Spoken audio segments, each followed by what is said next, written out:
have an underperforming employee and it is hurting your gym business. You know they have to go, but it's super stressful and it's costing you sleep. Today, I'm gonna give you 3 important considerations for successfully terminating an employee while minimizing client pushback and, if at all possible, even preserving your relationship. My name is Mark Fisher from Business for Unicorns, and my goodness, I know today is a little bit on the heavy side. So if you're looking for a little bit more levity, might I suggest you pick up my book on Amazon, which you can find in the link in the description box below. You can see it sitting right over there, me staring at you. I think you'll enjoy this collection of various fitness business musings and real live stories from life in the trenches, running the world's only glittery unicorn multi-million-dollar fitness cult. Now, as you might imagine, in that time, I have unfortunately had the opportunity to let people go. And it sucks. It is horrible. It is the worst part of the job.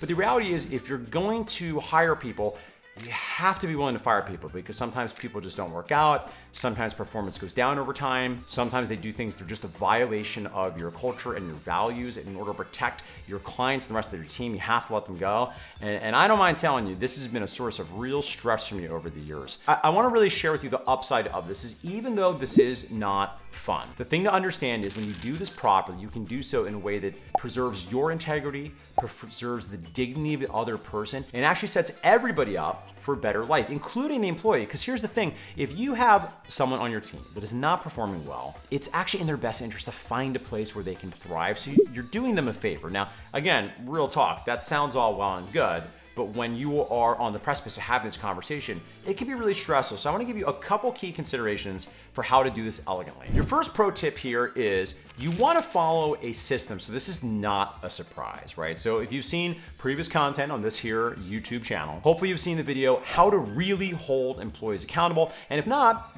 now would be a good time to go clicky in the description box below and open it up in another browser so you can watch it after this, though not before you hit subscribe so you can never miss a new video when it comes out. The reason I think that framework is so valuable is it's going to create a lot of clarity for this individual, how they're doing or how they're not doing.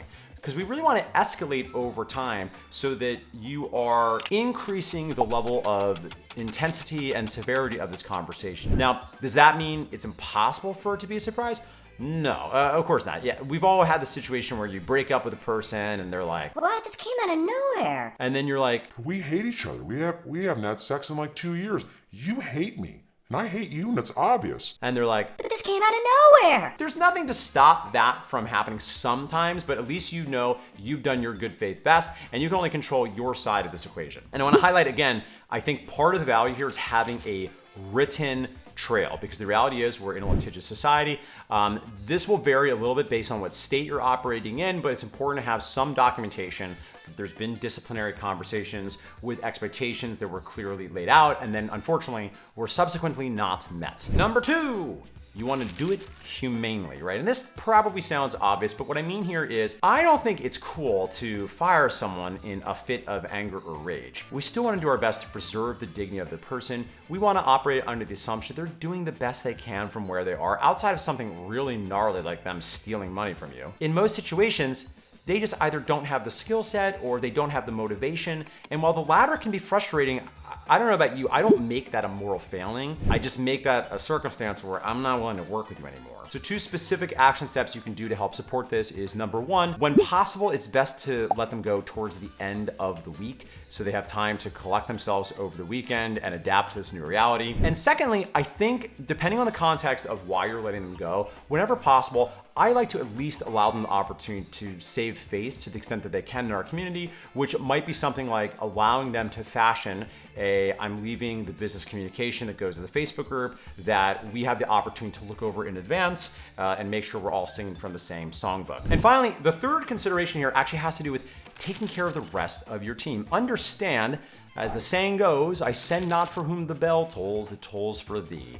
Anytime you let someone go, it's gonna have some psychic impact on your team. And what I've observed over the years, and this frankly was surprising to me at times, even when the team was very frustrated with an individual's performance, they can still be kind of shook when you let someone go. It's probably appropriate to share with the team what's going on and that they understand exactly what happened that led to this decision. I think this is an important way to show the team that you are willing to take action to enforce the cultural and performance standards that you have set out. But again, by letting someone go, you are reminding the rest of the team that it's not impossible that they too might be in a similar situation if for some reason their performance drops. And then perversely, what I've observed is the people that are least likely for this ever to be an issue are the ones that are most shaken and the most like, Is it going to be me next? Am I doing bad? and then the people that are maybe in the world of possibility that maybe they could slip down below the line, have to be let go, are gonna be like, oh, okay, you want a taco?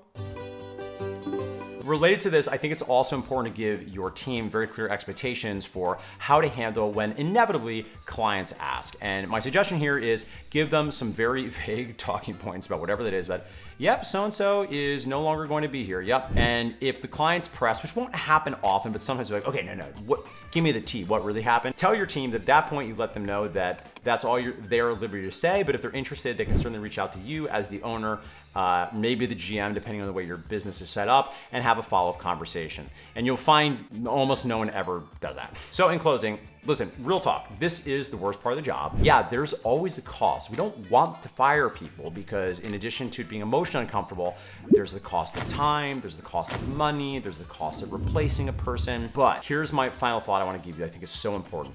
You cannot let an underperformer hold you and your business and your team and your clients and your culture hostage because there's going to be a cost incurred by moving them out of your business. Never in my experience as a gym owner consultant or certainly my own personal life have I ever heard of anyone expressing the sentiment, geez, I really wish I would have fired that person later. Now, I'm certainly not suggesting we should be willy-nilly canning people if they momentarily create displeasure in us as leader. But what I am saying is this is a heavy topic. It's not the most fun topic to talk about, but it's one that you will need to master if you're committed to gym owner greatness. And by dint of you watching this video, I know that you are. Thank you so much for checking out today's video. I will look forward to seeing you soon for another video where I'll share with you more actionable tips, psychological frameworks, and philosophy.